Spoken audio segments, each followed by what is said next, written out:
May mga lugar sa bansa na wala pa rin sapat na pinagkukunan ng malinis na tubig at ang iba nga po, tubig ulan pa rin ang iniinom. At sa matagal na panahon, tila hindi ito mabigyang prioridad sa paggugol ng Priority Development Assistance Fund o mas kilala sa tawag na pork barrel. Narito po ang pagpapatuloy ng serye ng special report ng GMA News na pinamagatang Pork Chop. Balita hatid ni Joseph Morong.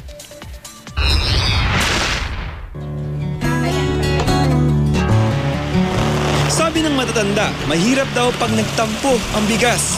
Pero ang ibang tao mas nag-aalala pag ulan ang nagtampo. Iwan ko siguro madumi na yan. Na, kahit na madumi, saan kami magkuha ng tubig pag hindi kami mag-inom na madumi? Magbili kami sa bungaw na paano wala kami sweldo. Paano kung hindi umulan?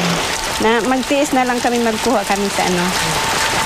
Yung ipagliguan ko kanina na malayo. Dito sa Tawi-Tawi, ilang henerasyon ng ulan ang nagsisilbing inumin ng marami. Kaya bihira ang mga bahay na walang ganito. Siguro since time immemorial, they have been getting the water from that source. Fortunately, wala naman major outbreak of diarrhea cases sa Tawi-Tawi. Walang outbreak pero sa mahigit 1,000 kaso ng diarrhea sa Tawi-Tawi noong isang taon, 6 sa bawat 10 biktima ay mga batang 4 years old pababa. Kabilang ang Tawi-Tawi sa 10 probinsyang may pinakamalubhang pangangailangan sa malinis na tubig sa buong bansa. Kung tutusin, may 37 ahensya ng gobyerno ang nakatutok para ibsan ang pangangailangan sa malinis na tubig ng mga mamamayan. Pero sa mga lugar gaya ng Tawi-Tawi na tila hindi naseserbisyohan ng national government, ang pork barrel sana na mga mambabatas na nakikitang sagot sa problema. Lalo't sila naman ang nakakaalam sa pangunahing pangangailangan ng kanilang mga kinatawan. Pero sa Pork Barrel Database ng GMA News Research, lumalabas na tila hindi ito ang prioridad ng kanilang mga kinatawan sa Kongreso.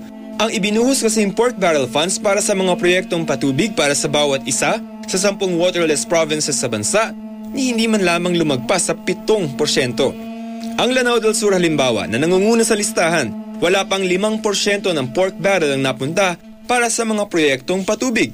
Ang Tawi-Tawi, halos 7% lamang. Ang 8 pang probinsyang nasa top 10 naglalaro mula 50 sentimo hanggang kulang 3 piso lamang ang ginastos para sa mga proyektong patubig.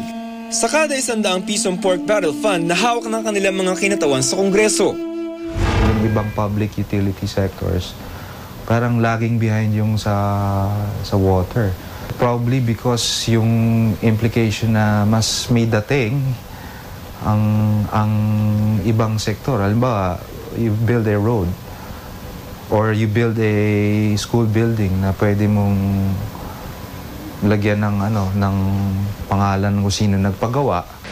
Kundi kalsada, malaking bahagi ng pork barrel ay madalas napupunta sa financial assistance, pagpapatayo ng multipurpose building, flood control projects at mga eskwelahan.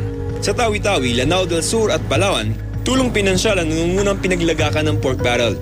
Hindi naman tayo magician na mabibigay natin lahat. What is important is naumpisahan na natin paunti-unti. It should be spread all throughout.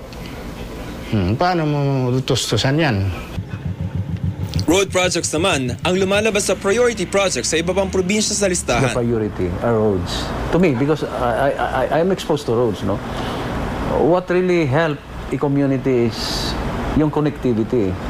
So if there are barangays that are not well connected to the national, sa ating national highways, I think the important priority is roads. Hindi pwedeng sabay-sabay. Sasabihin ko naman sa kanila, baka sa susunod na round hindi naman kayo mabibiyaan dahil sa dami po ng barangay sa distrito, kailangan bigyan naman natin pagkakataon. Mula 12 hanggang 15th Congress, 3.25 billion pesos o halos 4% lamang ng 83.27 billion pesos na natanggap nilang kabuang Pork Barrel Fund ang inilagak sa water projects. Kaya sa bawat 100 proyekto ng Kongreso buhat sa kanilang pork barrel, 7 lamang ang inilaan para sa mga proyektong patubig sa buong bansa. Kasi malaki yung... Sa pinakahuling tala, 7 sa bawat 50 Pilipino ang wala pa ring mapagkukunan ng ligtas at malinis na inumin sa buong bansa. Kalahati ng mga Pilipino umaasa lamang sa tubig na galing sa balon o poso.